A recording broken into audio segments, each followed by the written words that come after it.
Good morning, everyone. Good morning to members of the media who are here today. Good morning to so many persons who have been a part of this process for a number of years. And good morning to my colleagues, the Minister of Education, Roban, and MP Chris Famous as well. But there are a number of people here today who have been so much a part of this process, and I just thank everyone for being here. I'm here today to provide an update on Bermuda's draft Blue Prosperity Plan, which is being designed to sustainably manage and protect the ocean's resources within Bermuda's exclusive economic zone, or as we know it as the EEZ. Our EEZ stretches from our coastline out to 200 nautical miles. This area holds tremendous untapped potential for sustainable ocean industries, which can contribute to our island's economic growth, infrastructure development, and job creation.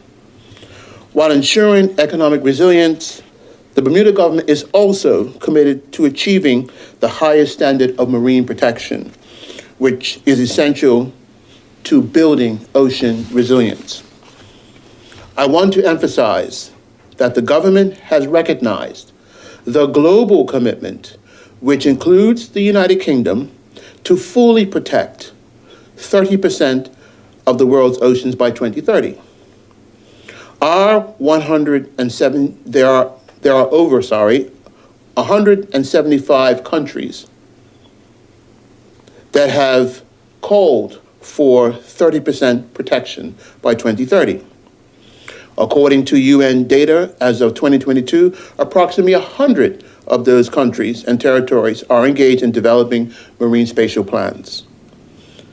With this in mind, Bermuda has set a reasonable expectation of protecting 20% of our 464 square kilometers EEZ.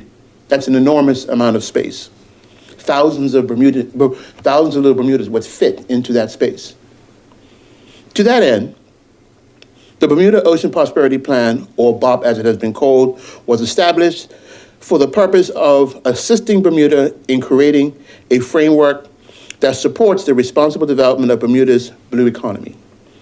BOP was also tasked with ensuring that 20% of Bermuda's waters was set aside for fully protected marine areas.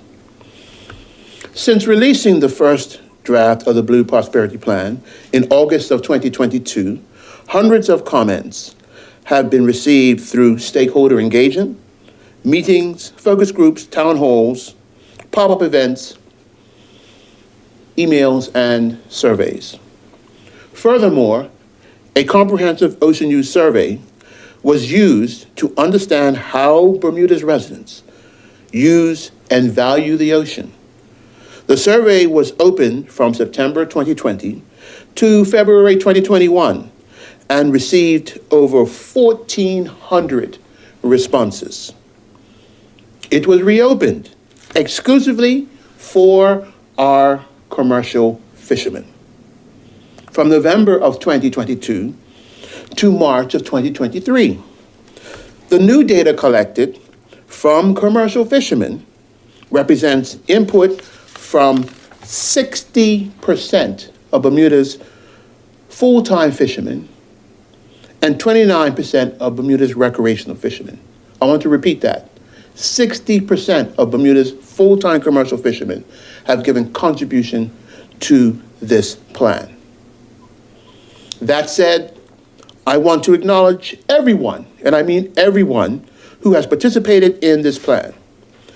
Your efforts have been critical to forming the draft plan, and I want to thank everyone, and I repeat, everyone who has taken the time to put forth a submission and the energy and commitment to the process. I am extremely excited to announce that I have received the updated version of the Blue Prosperity Plan, which incorporates extensive stakeholder engagement, public and scientific feedback collected since the original draft was released in 2022. The draft Blue Prosperity Plan outlines a pathway to growing Bermuda's ocean economy while protecting and restoring the island's ocean for our present and, of course, the future generations who will come after us. Like the first draft Blue Prosperity Plan, the new version has two parts. The Blue Economy Strategy, a blueprint for growing Bermuda's ocean-related industries and attracting investment opportunities. And of course, the Marine Spatial Plan, a framework for implementing sustainable ocean development, protection, and management. And it's about replenishment, not restriction. With even more information accumulated since 2022, the final draft of the Blue Prosperity Plan uses the best available science alongside extensive input from the government of Bermuda, local scientific community, stakeholder groups, and of course the Bermuda public. The plan includes many objectives to support and promote ocean industries, conservation, and more, and provides information on new funding that will be available through the Bermuda Ocean Prosperity Fund, also known as the Ocean Fund. The fund will support the long-term sustainable growth of the blue economy industries and provide opportunities for Bermudians. With that in mind, I am proud today to share with you a short video that encapsulates the goals of the Bermuda Blue Prosperity Plan. Everything that Bermuda is based on the ocean, so it's really important that we look after it and protect ourselves. Bermuda is worth protecting because it's our home. One of the pillars of the Bermuda economy is tourism. You see, a lot of people come to Bermuda, beaches, snorkeling, scuba diving. We would like to see generations to follow us be able to have the level of opportunities to enjoy the ocean and enjoy Bermuda as much as we have. We want there to be more fish and healthy fish stocks, but also a fishing community that has longevity. So that's the goal of BOP, more resiliency for Bermuda and everybody better off. I'm really happy with being involved in the BOP program, giving my input, hearing other people's input, and hopefully being a part of a process that will move us to a better place tomorrow, 10 years, 100 years down the road. The goals of Bermuda's Blue Prosperity Plan are to have a thriving and healthy marine environment while at the same time growing the blue economy. I think what's unique about BOP is that it's not just a marine spatial plan, it's a marine spatial plan and the blue economy strategy, and both plans work together. The whole reason why every country in the world is creating marine parks is because it will allow the fish stocks to improve, and this will mean more fish to catch, healthier fish to catch, and a resilient industry that can continue and pass on from generation to generation. There's talk of the blue economy. We already have a thriving Bermuda blue economy. The ocean is inextricably intertwined with our economy. We rely on the ocean. The Blue Prosperity Plan is really about resilience of Bermuda's oceans. I'm really excited about this plan because I think it provides opportunities for everyone. Everyone is a user of the ocean. For people who have built a living around the ocean, like myself, it is really important to try and act now rather than later, as later may be too late. Those of us that have children, by the time our children are our age, they will be experiencing a different set of extreme events. The reef is in charge of protecting us, but if we don't protect our reefs, how can we expect it to withstand any significant hurricanes? Look, we're 20 Square Mile Island. We should be agile enough to be able to respond to this and set the standard. We think about our grandchildren and our grandchildren's grandchildren and as many generations as remain on this island. I mean, they deserve to benefit and to enjoy this wonderful creation that we have. You know, I think the potential to save things, make Bermuda sort of a shining example is there, but we need a community effort. If you have a strong connection to the environment and to Bermuda, you're going to want to protect it because you're going to be proud of it. If we want a certain change, everybody's going to have to pitch in to get that change. We lose the oceans, we lose everything, don't we? So we really got to be a little better about how we manage it. If I want my grandchildren to have something, we've got to make sacrifices today. I believe that Bermuda itself can become an example to the rest of the world. We can become that pivotal island nation that shows everyone that a thriving blue economy is possible. All we have to do is put in the work to get it there.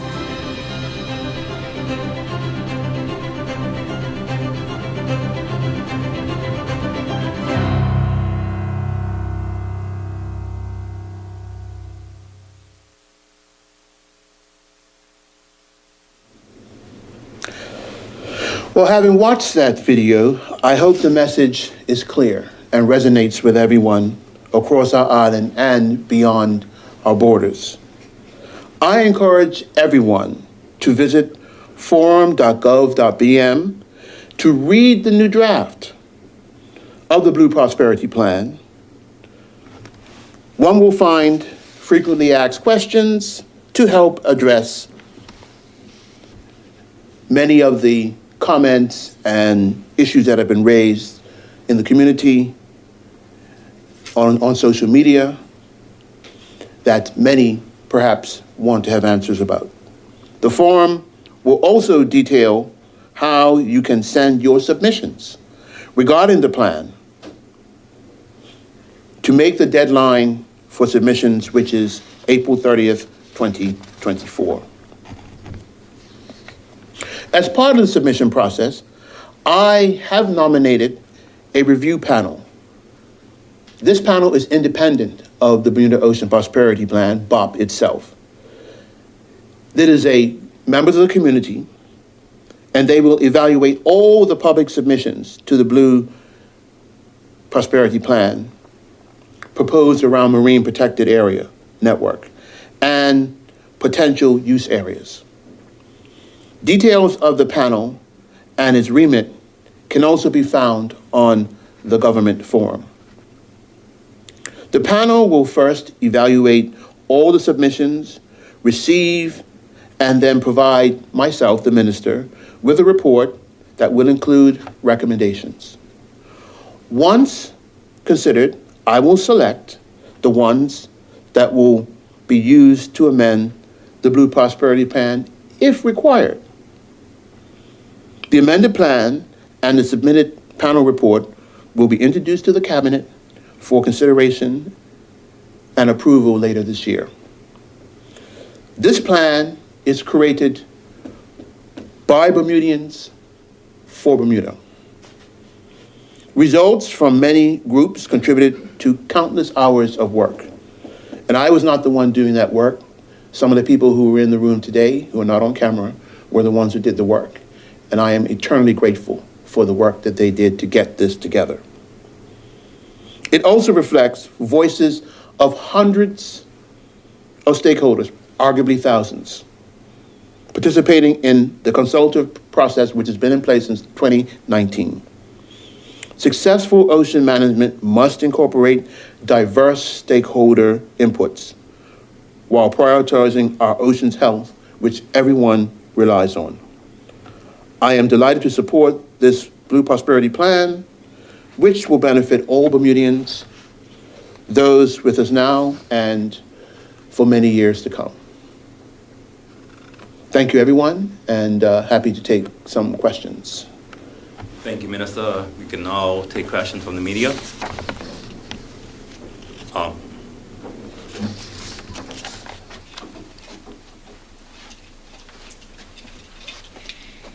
Good morning, Minister Roban. Gray Miners here, Bermuda Broadcasting. How are you this morning?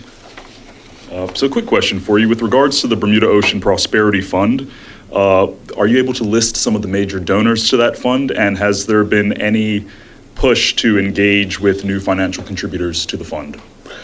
I'm not at this time able to give you those details. Those details are in the works.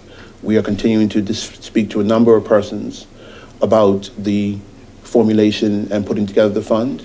I can confidently say that we have had considerable interest in the fund, and we are looking forward to, in the not too distant future, coming forth to the public about what the fund will look like and the process with actually populating the fund with the capital that's needed to fund the plan. So I look forward to coming in the near future to talk to people about that.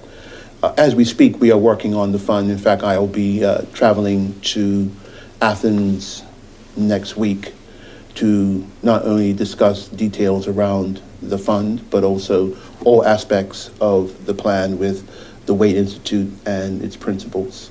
And I'm looking forward to that, and I hope that I can report some positive news about those discussions when I come back. Thank you. Thank you. Any other questions from the media?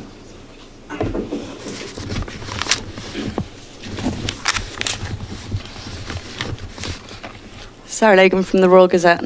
Have a question about the fund. Can you say what that fund will be going towards? You said benefiting Bermudians. Yes, I would encourage you, Ms. Lagan, to read the plan. Actually, the like discussion of the Blue Investment Facility has been detailed in the plan from the first draft. So it hasn't changed. It's still the same purpose. These funds will go towards the development of, as I said in my statement, blue economy initiatives, industries, and help to not only to develop incubator type of programs, but also to fully fund projects such as in renewable energy, aquaculture, blue tourism, and also sustainable fisheries, including other activities that will be within our EEZ, including enforcement, conservation, and protection as well. Okay, can you put a ballpark figure on how much that fund will be? No, but it will start, I would say, somewhere close to 100 million in the region. And when will that be available? I've already answered that question. I will give details as to what we will be doing around the fund when I have that information and more details about it. Okay, fabulous. Because it is a part of the Blue Investment Facility, so it's very public. There's nothing secret about it. If anyone reads the documents, they'll see much of the detail of what the fund is intended to do and how it fits into the overall plan. Yeah, sure. And obviously, there's been a lot of back and forth with between BOP and the fishermen. And one of the sticking points has been the 20% that BOP would like to dedicate to the marine protected area. Is in the new plan that is still 20%? I think I made that clear in my statement. It's still 20%? But I also made it very clear, we've had the majority of our full-time fishermen have contributed to this. And you saw the film. We have the support of fishermen. I can personally attest to having conversations with fishermen who support this plan. Obviously, perhaps they aren't willing to come out publicly, but that's okay. But they have not only committed to myself, but also my team, their support. How else could we get 60% of them talking to us and actually shaping the plan? That's evidence of the support amongst the fishing community, that 60% of them actually contributed to this process. I can't speak for all fishermen, but certainly the Fishermen's Association of Bermuda have said, have repeatedly said they don't feel, even though they have been consulted, they don't feel that their views have been taken on board, should we say. So even if 60% of full-time and 20% of recreational fishermen have been spoken to, if none of their ideas are brought on board, what does it mean? It's not coming from me, it's coming from what they've said. And what would you say to that? 60% of Bermuda's fishermen have contributed to this plan. But if their views have contributed to the plan, so they have been taken on board. Just like everyone else has. Okay. And their contributions have shaped the plan. Mm-hmm. That, or else, remember, I think you have to remember, they, according to the FAB leadership, withdrew, and none of the fishermen were supposed to be participating. That clearly didn't happen. The majority of the fishermen did participate. They did make contributions. Mm-hmm. And certainly, if that many contributed, I think that's an indication that they wanted to be involved, irrespective of what their leadership said. Mm-hmm. So I'm happy with that. I'm happy, I'm pleased, and I'm thankful to those fishermen who have given their contribution, irrespective of what their leadership has said to this point. And I would also remind you, their leadership has also made a submission, a draft, which they announced a few weeks ago, mm-hmm. which is actually going to be reviewed by the review panel. So their contributions are going to have full consideration. That's what was going to be my next question. So they did produce a draft management plan in February. Are you able to say if any of that is going to be taken on board in going forward? And if so, what? I think I just said that their submission going will to be be reviewed taken. by the panel. I'm not going to make a judgment on their submission. Mm. One of the reasons why we're doing this review panel is to ensure that independently from myself, from the BOP process, which certain parties have suggested that it was biased or tilted, that won't be the case with this final consideration. It'll be a group that has had nothing to do with the actual plan or the process. So the review panel will be people who have not been involved. And they're going to be the ones who will take any submissions between now and April 30th, and then they will consider them and make recommendations to myself if any of those submissions contributed positively to the further development of the plan. And so I await those submissions. I'm not going to cast any judgment on the individual submissions themselves. I'm leaving that to the review panel of independent-minded persons who will give a fresh eyes to the whole Marine Spatial Plan package. And they will make recommendations to myself, and I'll leave it at that. And that will include, as you referred to, the draft submission of the FAB. Okay, I see, yeah. Apologies if you said this already in your presentation, but who selected that panel? How was that panel selected? I selected it from a pool of people that were recommended to myself. I'm happy to give you those names now so that people know who they are. There's no secret. It's all very public. That is Maxwell Burgess, Dr. Russ Frith, Rachel Gosling, Amy Harvey, Susan Mayo, Joseph Robinson, and Randolph Rochester are the principal members of the panel. Okay. And they are known to the community. I believe they're highly capable Bermudians, and they will do a good job. And I'm confident that they will give me recommendations that I can rely on. Sure, and you said that the approval could go to Cabinet by the end of this year. Can you be any more specific on when it could get approvals in the Cabinet? It'll go to Cabinet when it's done. Yeah, okay. Just finally, going back to previous studies and things around marine protected areas in Bermuda. I know previously there was the Blue Halo and another spot. There were some in the community who wanted to look at the ocean, deep sea mining and see what economic opportunities are down there. Is there anything you can say about that? People are worried that if you're going to protect, I mean, it's 20%, you know, presumably there's 80% that activities can take place. Can that sort of exploration continue to take place under this current plan? Deep sea mining, things like precious metals, things like that. First of all, there is no deep sea mining exploration going on in Bermuda's waters. Currently? There hasn't been for many years. Could there in the future? Long before any of this work even started, many years ago. I understand that. Probably before all of us were even in these roles. So the question of deep sea mining is not an issue for us. There's nobody licensed to do deep sea mining exploration in Bermuda's waters. That is not a part of the plan. Again, if anyone reads the plan, they'll see there's no mention of such activities. This is about protection and replenishment and long-term conservation of our waters.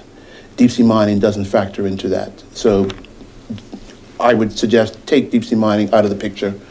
As it relates to Blue Halo, this is not Blue Halo. Yeah, that's all I can say. Yep. I'm not going to speak any more about a plan that is not even part of this process. Some of the similar issues are going to arise when we're talking about protecting a section of the ocean. So I'll say again, this is not Blue Halo. Yeah, I understand that. So deep sea mining isn't part of the plan. It's not in the radar. It's not part of the potential blue economy going forward for the island. No. Okay, thank you. Thank you. That is the final questions. Minister, do you have any closing remarks? I would like to reiterate my gratitude to everyone who has been involved with this process, who have actually had to deal with quite a bit, I think, from certain parts of the community in the whole process of coming forth and bringing forth information, and also bringing forth a plan that people could be confident in. And that clearly there were a lot of different views, but I am grateful for the work that they've done. I'm grateful to all of the thousands of residents who participated in this plan, who actually took the time to make contributions, to shape it. This is a Bermuda plan. in every way. We've had support from outside expertise to obviously do our work, but that's been all it has been, is support. The leadership has been Bermudian. My job in this was always to be the main cheerleader, not to be the architect. So I've been the cheerleader of the team, and I'm happy to continue to be the cheerleader, because this is something that's going to be lasting for generations to come. This is not a short-term opportunity. This is a long-term vision for our country, for our blue economy, for how we can return to using the ocean as a chief resource of our development, of our care, and what we must do to ensure that can happen for the future. So I'm proud to have been part of this process, and I thank everyone who has been involved. Thank you, Minister. That concludes the press conference. I wish everyone a great day.